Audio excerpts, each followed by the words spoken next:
할렐루야. 방송 매체를 통해서 현재 바로 지금 온라인 예배를 드린 분도 계시고, 특별히 예배가 마치면은 카톡으로 우리 교육자들이 전부 영상물을 보내주고 있습니다. 그리고 유튜브에 예배드린 광경이 계속해서 올라와 있습니다. 저도 이 설교를 마친 후에 유튜브를 통해서 은혜를 받고 또 말씀을 준비한 가운데 영광 돌리는 그런 삶을 함께하고 있습니다. 오늘도 여러분 다른 거 다 내려놓고 함께 예배드림을 감사하면서 누가복음 15장 11절로 14절 말씀, 이 말씀은 한마디로 표현하게 되면 중간에 딱 잘랐어요. 목사님 왜 말씀을 본문을 하려면 왜 가득 끝까지 있지 왜 중간만 딱 잘랐을까? 본문을 잘못하지 않았습니까? 이렇게 궁금할 줄 모릅니다. 오늘 말씀의 가장 주안점은 여러분들이 생각지 않는 방편으로 말씀을 준비를 했습니다. 지난 주간에 고난이 주는 축복에 대해서, 유익에 대해서 제가 세 가지 말씀을 드렸습니다. 여러분 고난 중에 참 힘든 일도 있지만은 고난을 통해서 우리가 깨닫는 게 참 많아요. 성경은 우리 믿음의 성도들에게 고난 주일 후에 나타난 축복이 뭐냐면 그게 세 가지인데, 하나는 장차 나에게 임할 영광을 바라보게 된다는 거예요. 그래서 성경은 지금 당한 고난은 장차 주 예수님과 함께 누릴 영광과는 비교가 안 된다고 했습니다. 굉장히 의미 있는 말씀이에요. 두 번째 축복은 우리가 어려움을 당할 때 육신적으로나 또 생활 가운데 어떤 방편이든지 어려움 당하면, 고난 당하면 믿음의 성도는 기도하면서 하나님을 신뢰하고 하나님을 의지하게 됩니다. 여러분 우리의 삶 가운데에서 코로나19 때문에 어려움 당하니까 부모는 자식들 걱정하고, 자식은 부모 걱정한 부분, 또 형제를 걱정한 부분이요. 사랑하는 성도 여러분, 우리가 걱정해서 어려운 문제가 해결될 게 하나도 없습니다. 하나님께서 모든 것을 해결해주고 막아줄 때 문제가 끝난다는 사실입니다. 그래서 우리의 삶 가운데 고난을 준 두 번째 축복은 고난을 통해서 하나님 의지하고 하나님을 바라보게 된다. 또 하나가 있습니다. 우리의 삶 가운데 고난을 통해서 우리에게 준 큰 축복이 뭘까? 아무리 생각해도 고난이 다 해결은 다 나타나는 하나님의 은혜입니다. 이렇게 된 것이 나의 나 된 것은 하나님 은혜라고 고백했던 사도 바울처럼 얼마나 감사한지. 저는 방송을 볼 때마다 너무너무 감사해요. 감사한 부분이. 여러분 엊그제 아침에도 하루에 전 세계 20만 명 정도가 코로나 확진자가 나타났는데, 어제 방송 보니까 하루에 29만 명이 확진자가 나타난답니다. 29만 명. 대단한 숫자입니다. 이게 대단한 숫자예요. 미국이 지금 제일 많은 코로나 확진자가 있고 제일 많은 수가 세상을 떠났는데 우리나라처럼 이렇게 하지 않는다고 미국에서 거주하는 우리 가족들이 그 이야기를 해요. 여러분 좋은 나라, 좋은 고향, 좋은 처소에서 예배드리는 것을 감사하면서 그냥 마스크 쓰고 가면 따라합시다. 두려워하지 맙시다. 하나님이 하십니다. 아멘. 아멘. 제 방송으로 나온 것 같아요. 제가 지난번에 TV를 보는 가운데 세계에서 지금 현재 등수 안에 들고 있는 인도의 코로나 관계를 더 보여주더라고요. 그런데 인도의 빈민촌, 그 빈민촌을 말하면서 앵커가 이야기를 쭉 들어보니까 이렇게 이야기하더라고요. 80명이 화장실 하나를 쓰는 그런 동네에 코로나19가 이미 왔다가 지나갔다는 거 한마디로. 면역성이 켜졌다는 거예요. 그러니까 그들은 예방 주사도 맞지 않고 마스크나 뭐 거리 두고나 손 씻기 그렇게 위생을 철저히 할 수 있는 그런 환경이 아닌데 전 세계 어느 나라 봐도 더 많은 숫자 57%가 조사한 사람 중에 57%가 코로나 이미 들어갔다 나가서 면역이 생겼다는 부분이에요. 아마 저와 여러분들은 들어갔든 말든 간에 하나님이 건강을 주셔서 면역 주셔서 모든 질병에서 해방될 줄 믿습니다. 장티푸스, 콜레라, 이질 이런 것들 추방케신 하나님 다른 어떤 질병도 면역 가운데 추방될 줄 믿고 오늘 말씀을 딱 들으면서 야 이거다 어려운 가운데도 이 말씀 붙들고 하나님께 영광을 돌리시기를 주의 이름으로 축복합니다. 제가 지금 세 가지 고난을 통한 축복의 말씀을 드렸습니다.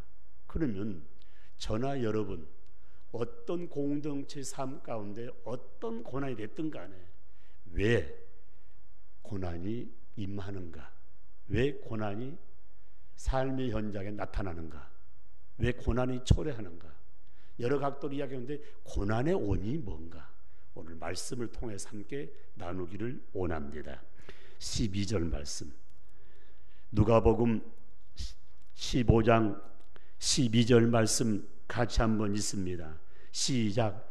그 둘째가 아버지에게 말하되 아버지여 재산 중에서 내게 돌아올 분깃을 내게 주소서 하는지라. 이 아버지가 그 살림을 각각 나누어 주었더니. 오늘 비유로 말씀하고 있는데 대부분 설교가들이 돌아온 탕자란 그런 내용으로 말씀하는데 저는 그런 각도가 아닙니다. 다른 각도입니다. 아이를 키우다 보고 부모가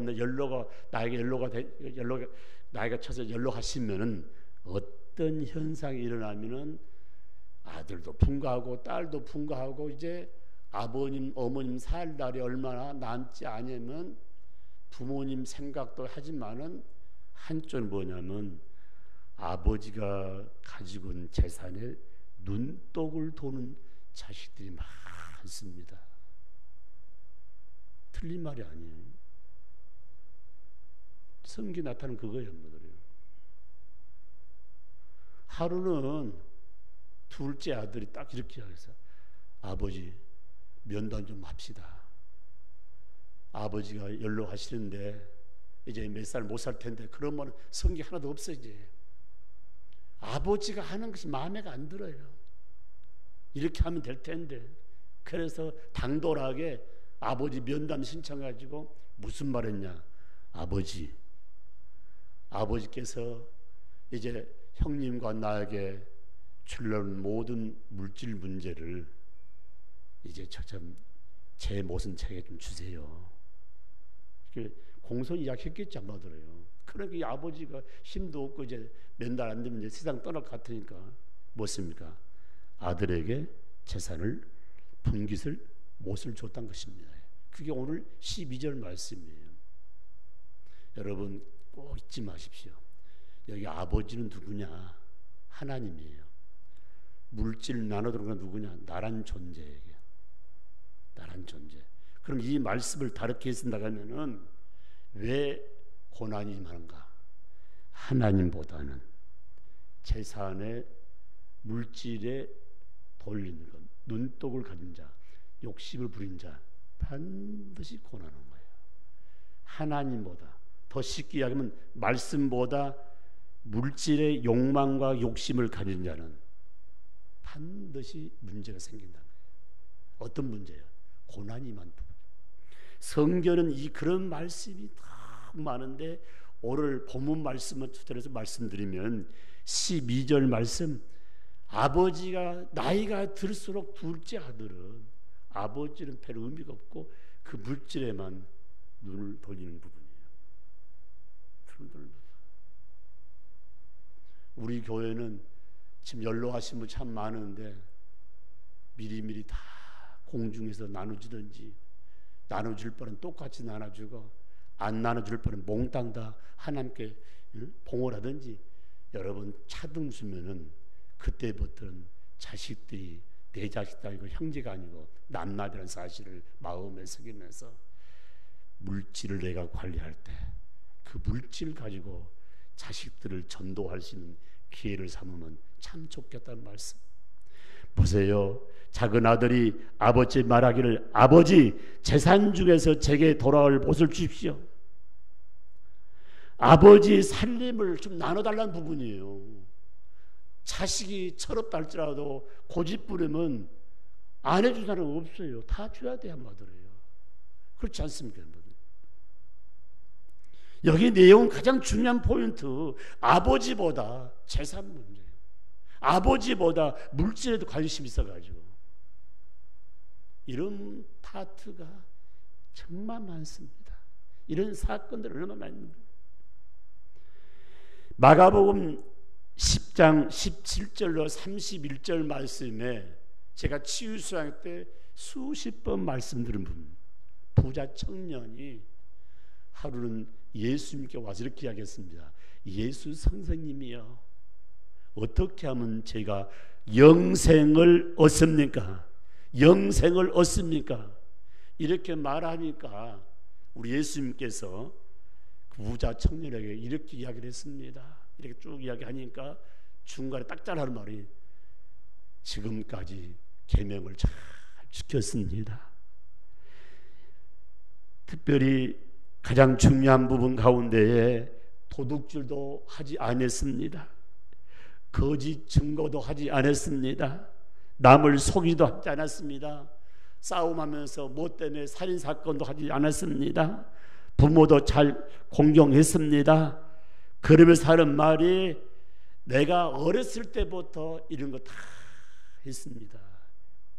하니까 우리 예수님이 빙그레 웃으면서 이렇게 하겠습니다. 영생 문제를 이야기했는데 딱 하신 말씀이 지금 너 가지고 있는 재산을 다 팔아가지고 내 이웃들에게 좀 나눠주고 오라겠습니다. 그 말을 듣는 순간 그 청년의 얼굴이 우울해졌다고 했습니다. 그리고 아무 말도 하지 않고 근심하고 갔다고 했습니다. 돈 문제만 나오면은 꼬리 내린 부분들. 한번 생각해보세요. 우리의 삶 가운데에 나눔의 삶이 참 중요한데 우리가 기도할 때마다 그런 기도하지 않습니까? 빈손 들고 왔습니다. 그렇죠. 이게 너나 할 것 없이.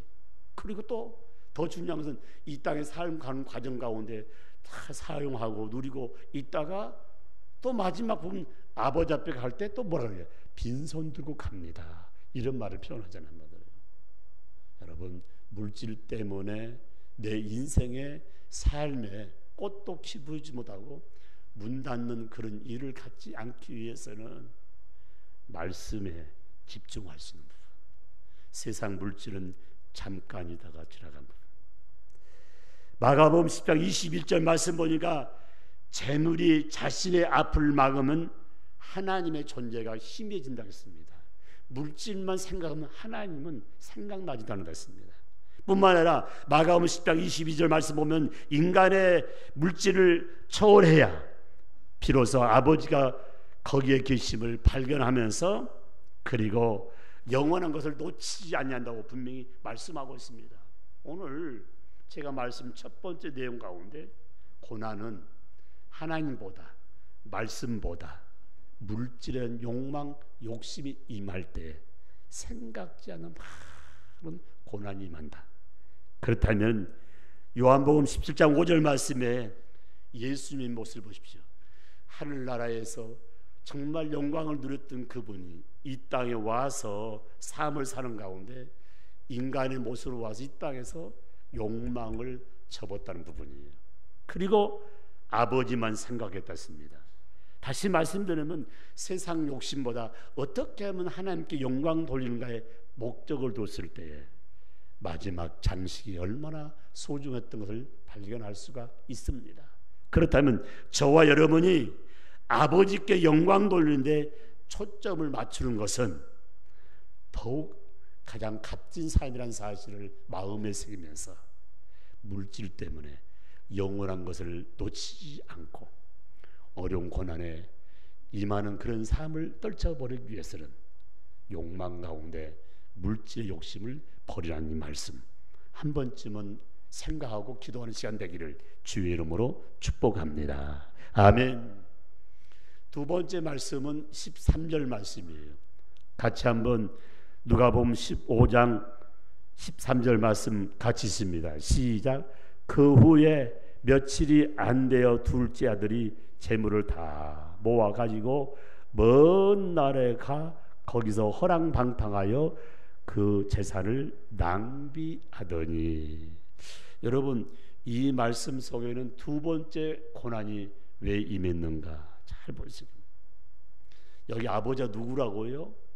하나님이에요. 자 봐요. 아버지가 물질을 뚝 주니까 가지고 먼 나라로 갔다 했습니다. 아버지의 집에서, 아버지와 함께 있는 그 집에서 이제 나가서 먼 나라로 갔다 왔어요. 이 말씀 속에는 무슨 뜻이냐면은 하나님 뜻, 아버지 뜻, 아버지 생각 다 버리고 이제는 자신의 뜻대로 살겠다는 것, 자신의 방법대로 살는 것. 언제 어른날까지 그런 일로 삶을 살겠습니까? 지금 21세 세계 인공지능이 지금 계속 발달하는 그런 시대인데 아버지하고는 비전이 안 맞아서 뜻이 안 맞아 떠나버린 거예요. 하나님의 뜻을 버리고 자기 뜻대로 살겠다는 부분이요. 이런 자는 반드시 고난이 임한다는 말씀. 사랑하는 성도 여러분, 하나님 뜻 접는 그 순간부터 우환질고는 두말할 나이도 없고 되는 일이 없습니다. 되는 것 같지만 안 되게 돼 있어요. 야고보서 4장 13절 말씀에 우리의 욕망에 따라 품을 뜻은 아버지 뜻과 다르다고 했습니다. 내가 멋있게 장사해서 이익을 보리라. 하나님이 없는 장사는 처음은 어쩔 줄 몰라요. 마지막은 송두리째 망한다는 사실이에요. 하나님이 지금 함께한다는 것 자체가 얼마나 감사해요. 그래서 항상 우리의 마음과 내 생각은 하나님의 뜻대로, 하나님 뜻대로, 하나님 뜻대로. 야고보서 4장 15절 말씀에 우리가 우리의 생각대로 걷는 길은 아버지 길과 다르다습니다. 너의 생각과 내 생각은 다르고 너의 길과 내 길은 다르기 때문에 아무리 비상한 길과 비상한 생각, 비전을 갖다 해도 하나님의 뜻을 떠나면 고난이 임합니다. 고난이 임합니다. 바로 오늘 14절에 가장 의미 있는 말씀이 있는데 누가복음 15장 14절 말씀에 다 없앤 후 그날에 크게 흉년이 들어 그가 비로소 궁핍한지라. 망해버렸잖아요. 왜? 하나님 품 떠나고 하나님 뜻 떠나고 다 나가잖아요. 날아가 버렸잖아요. 이 말씀이 뭡니까? 하나님 뜻이 없는 판단은 오판이란 거예요. 하나님의 뜻을 떠난 생각과 판단은 오판이다. 물질을 없앤 후에 나라의 흉년이 들어서 빈손이 됐잖아요. 다 망했다잖아요. 다 없었다잖아요. 사랑하는 성도 여러분, 오늘 저와 여러분이 하나님을 어떤 하나님을 믿습니까? 빈털털이 하나님? 나와 아무 상관이 없는 하나님? 코로나19 때문에 이런 파트도 아무것도 손 못 쓰는 하나님? 그렇게 생각하면 큰 오산이에요. 내가 믿는 하나님, 내가 정말 강구하는 하나님, 나와 함께 하시는 하나님, 하나님 뜻을 가지고 기도하는 저와 여러분이 꼭 생각하는 게 뭐냐? 하나님은 전능하신 분입니다. 믿으면 아멘 합시다. 전능의 하나님, 이 말은 뭐냐? 못할 것이 없다는 부분이에요. 아멘 아멘. 그렇기 때문에 우리의 삶 가운데 가장 중요한 내용은 뭐냐? 내가 믿는 하나님, 내가 하나님 뜻대로 살기 고백한다면 그 하나님은 못할 것이 없는 아버지이기 때문에 내가 당한 이 어려움 아무것도 아니에요. 아무것도 아니에요. 얼마나 감사해요. 제가 이 코로나19 때문에 이게 교회 일하면서 다 느끼면서요. 우리 부모님들은 말이야, 해가 달수록 다르다고 그러는데, 이제는 나이가 드는가 봐요. 앉았다 일을 쓰면 있지 않습니까? 어쩔 땐 핑 형지증 나타나기도 하고요. 무슨 일이 아니라니까요. 그래서 60이 넘으면은 허리도 다치기 쉽고 다 그래요. 그래서 내가 그래요, 가볍게 생각하지 말고 같이 하라. 그래서 내가 보면 교회에서 늘 하시는 분 얼마나 감사한지. 금요일 저녁에 7시 반에 제가 꼭 문자 나오는데 나오신 분은 손에 쓸 정도예요. 그분들이 다 청소하기 때문에 지금 깨끗한 집에 예배 드릴 수 있는 거예요. 나는 뭐 하겠는가 한번 생각해 봐요. 제가 어제 이 남자 화장실을 청소를 해보면서 물청소를 다 하고 약을 좀 칠하고 문을 닫았는데 아침에 오면 다 말라지면서 또 병치고 날파리가 다 죽었더라고요.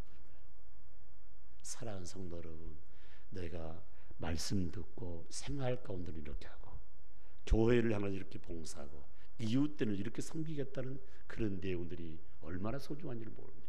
그래서 성경은 분명히 말씀하시기를, 로마서 12장 2절 말씀, 우리의 구할 바는 하나님의 뜻이 무엇인지 간절히 구하라고 말씀하시면서 하나님의 뜻대로 삶을 살고 하나님 뜻대로 기도하는 자는 이 세상을 본받지 말라고 말씀하고, 또 하나 말씀은 오직 마음을 새롭게 하여 말씀 따라 변화되고, 더 중요한 것은 세상각과 하나님 뜻을 분별하라고 분명히 말씀하고 있습니다.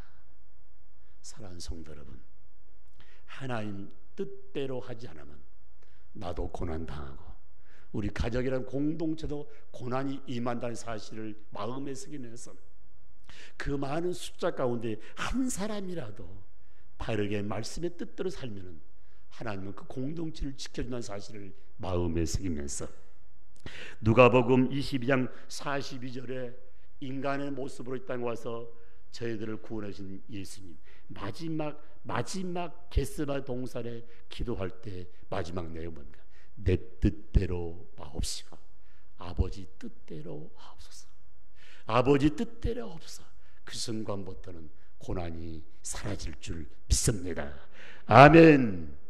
마지막 세 번째로 13절 말씀, 누가복음 15장 13절 말씀 같이 있습니다. 시작. 그 후에 며칠이 안 되어 둘째 아들이 재물을 다 모아가지고 먼 나라에 가 거기서 허랑방탕하여 그 재산을 낭비하더니. 야, 여러분, 이 13절 말씀 가운데 가장 중요한 것 다 보세요. 그 후 며칠이 안 되어 둘째 아들이 재물을 다 모아요. 그 재물 하나님 지었고 아버지가 가지고 아버지가 순수하게 다 내주는 거예요. 저는 이 말씀을 계속 읽는 가운데 무엇을 느꼈냐면은, 아들 나아가 잘 양육해서 성인 돼가지고 아직도 철부지 같은데 자식들이 나눠달라고 다 나눠줬지만은 이 내용을 가만히 보니까 마지막 부분은 낭비했단 말이잖아요. 참 중요한 부분인데, 고난은 하나님 품보다 세상 품을 더욱 생각하면 고난이 납니다. 다르게 말씀드리면 하나님 품 떠나는 그 순간부터는 고난이 임한다. 바로 누가복음 15장 17절 말씀에 이에 스스로 돌이켜 이르되, 내 아버지 집에는 양식이 풍주한 품꾼이 얼마나 많은가, 나는 여기서 줄여 죽는구나. 무슨 말입니까? 아버지 품에서는 아버지의 보호를 받으며 아버지의 사랑을 받으며 아버지가 다 해결해 줬는데, 나가 보니까 돈 있을 때는 같이 놀아주고 같이 대하는데 돈 떨어져 보니까 안면 멸수해 버리는 거예요. 저 좀 봐봐요. 평상시 삶을 살 때 돈 없단 말 하지 마십시오. 나는 제일 싫어해요. 저도 동기 많습니다. 이게 여러분요, 우리말로 표현하면, 없다고 표현하면 누가 차 한 잔 사줍니까? 단돈 10,000원에 빌려주냐는 말이에요. 절대 하지 말란 말입니다. 하나님께 맡겨, 하나님께 우려하지 않마 그러게. 누가 가난한 사람한테 돈을 빌려줘야 그래요. 또 이런 사람이 있어요. 돈을 빌려주면은요, 자, 이자도 정말 넉넉해가지고 그 날짜 오기 전에 해주죠. 두세 번은 잘 주지만 그 다음에 잘 주니까 돈을 액수로 올려서 또 몽땅 빌려도 저분 날짜도 잘 지키고 이자도 많이 주니까 딱 주다가 딱 막힌 사람이 얼마나 많은지 몰라. 그냥 하루 세 끼 밥 먹느라고 감사하고요. 그냥 우리 잠잘 수 있는 장소 얼마나 감사해요. 한번 생각해봐요. 아버지 품 딱 떠나서 뭡니까? 돈이 있으니까 차도 사주고 여러 가지 같이 하다가 돈이 딱 떨어지면 뭡니까? 과거에 잘 지냈던 사람도 만나주지도 않고 전화하면 전화 받지도 않고요. 무서운 세상입니다. 사랑하는 성도 여러분, 아버지 품에, 하나님 품에 앉았을 때, 여러분 지금 우리가 여기 지금 목포 예배드리지만은 우리 자녀들이 지금 외지 나가 있고 회에 나가 있는 사람들 생각하잖아요. 어떻게 예배는 드린지, 먹는 거 잘 먹는지. 저는 이렇게 말씀드립니다. 여기 말씀, 이에 스스로 돌이키려되 내 아버지 집에 양식이 풍족하다 일한 일꾼이 풍부하다는 이 말은 뭐냐? 부모님 품 떠나면 죽게 돼 있단 말이에요. 부모님 품 떠나면 죽게 돼 있어요. 여러분 지금 휴가 주간이에요. 그래서 모처럼 부모와 자식들이 함께 뭡니까? 휴가 갔다가 또 대문 열고 아파트 문 열고 들어올 때 하는 말이 우리 집이 제일 좋더라. 당달아서 같이 하니까 한번 밖에 좀 숨쉬는 부분이요. 여러분 딱 문 닫혀 있다가 코로나도 닫혀 있다가 돌아다닐 수 있는 자유함이 얼마나 감사한지. 그래서 우리 삶 가운데 하나님 품에 있을 때 안전하고 말씀의 품에 있을 때 안전하고 우리가 말씀의 품에서 구달할 때 하나님께서는 때를 따라 풍족하게 허락해 주신 부분. 요한복음 8장 32절에 하나님 품에 안길 때 참된 자유함이 임한다는 말씀. 무슨 말씀이냐? 진리가 너희를 자유케 하리라. 말씀이 너희를 자유케 하리라. 하나님이 예수님이 너희를 자유케 하리라. 주님의 품에 있을 때 참 기쁨과 평안과 자유함이 있다는 사실을 꼭 기억하십시오. 요한복음 15장 7절 말씀에 너희가 내 안에, 내 말이 너희 말이 내 안에 내 말이 너희 안에 거하고 그리고 무엇이든지 원하는 듯 구하라. 그리하면은 이루어진다는 말씀 속에 내가 너희 안에 너희가 내 안에 거하면서 너희가 기도하라. 그런 말씀 가운데 좋은 것 주겠다. 말씀 가운데 좋은 것 주겠다. 그러니까 다시 말하면 같이 서로 같은 품에 있을 때 역사가 이루는 부분. 그래서 성경이 이렇게 말씀하고 있습니다. 요한복음 10장 10절 말씀에 예수 그리스도는 항상 하나님 품에 거하셨다고 이렇게 말씀하고 있습니다. 그렇다면 여러분 오늘 이 아침에 감사할 내용은 하나님 감사합니다. 저희를 항상 품 안에 안아주심을 감사합니다. 굉장히 중요한 부분. 안아주심을요. 그의 행복이요 축복이요 감사해요. 아버지의 품 떠나면 그때부터는 가장 악한 것들이 우리를 유혹할 뿐 아니라 무너지게 하고 마지막엔 죽게 만든다는 것. 그렇다면은 오늘 누가복음 15장 이 말씀 속에서 가장 중요한 세 가지 엑기스를 다시 반복드린다면 아버지 영화를 열어주심을 감사합니다. 아버지 저에게 영적인 분별력을 주심을 감사합니다. 첫째는 하나님 아버지보다 물질에 욕심을 두면 고난이 임함을 깨닫게 하심을 감사합니다. 이젠 아버지께 영광을 돌리는데 초점을 맞추면서 삶을 살아가겠습니다. 또 하나는 아버지 뜻보다 내 뜻을 펼쳐가면 고난이 임한 것을 깨닫게 됨을 감사합니다. 자신의 뜻을 펼치는 것보다 아버지의 뜻을 펼치겠다는 것, 아버지의 뜻을 무시하고 먼 나라 가면 그 순간부터 세상을 접하면 그 다음부터는 악한 영에 잡혀먹는다는 사실을 마음에 새기면서 아버지의 뜻대로 살겠습니다. 그리고 아버지 하나님, 이제부터는 아버지 품 떠나지 아니하고 아버지 품 안에 영원토록 살기로 다짐하겠습니다. 아버지, 이젠 저를 품권하러 봐주세요.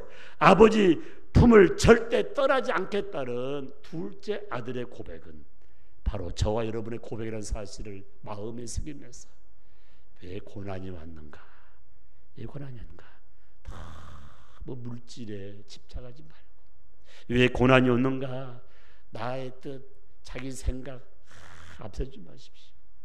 그리고 하나님 품이 얼마나 소중한가, 부모님 품이 얼마나 소중한가 한 번쯤은 마음에 새기면서 함께 달려가기를 주의 이름으로 축복합니다. 축복합니다. 매주 와서 고생할 우리 이지열 장로님한테 전화를 드렸어요. 장로님, 난 바쁘게 이렇게 교회에 하시는데 점심 한 번 내가 사드리겠습니다. 그러니까 전화를 받으면서 내가 남자들이 제일 좋아하는 거 복되고에서 내가 쉽게 하면 뭡니까? 무슨 탕이죠?